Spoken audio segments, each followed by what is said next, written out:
so I saw that that was a way to weave all those things into the story and have a kind of a connecting element between them. So it'll make sense what I'm talking about once people out there read the book. But yeah, number 7 was a big influence.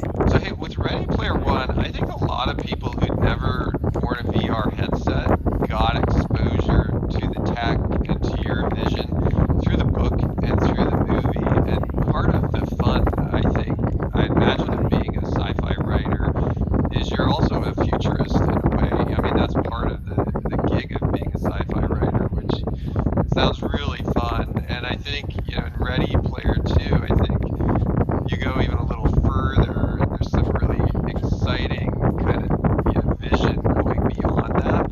When we at Roblox, we kind of did the same thing. We've had vision for 15 years, and it takes a lot of time for some of these things to become reality. But when they do, it's super satisfying. And I'm wondering for you, how's it feel when you see some things in real life come true, you know, after you've written about them? Well, it's gratifying, but I don't automatically assume that it was my book that helped inspire it, unless sometimes like with the Oculus Rift, the people who worked on that told me in person that some things from Ready Player One had inspired them. But it's so much easier when you're a writer to just write. Wouldn't it be cool than it is to actually make it. It's like easy for me to design an amazing video game in a story. Yeah. Yeah, but as you know, it's much harder to actually make the real thing. I think yeah. that could be a good thing though, right? Because us technologists, we can get locked in by how difficult it is to build stuff.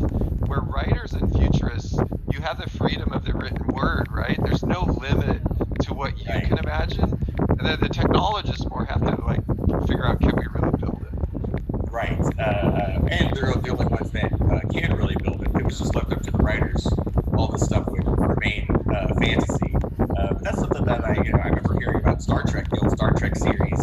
They had those doors that would open automatically, and that's what inspired those doors in grocery stores. Like people in Hong Kong saw that, and then real engineers went and made it work. So science fiction has always kind of played that role of what extrapolating where our technology might go. But yeah, that's one of the funnest parts of being a science fiction writer is imagining where the technology will lead us, and then how the technology, once it arrives, is going to affect people's day-to-day lives. I love it because I think it's the best form of brainstorming is unencumbered brainstorming, without limit. And I think that's a little bit of what you do in your book. So nice job. Thank you.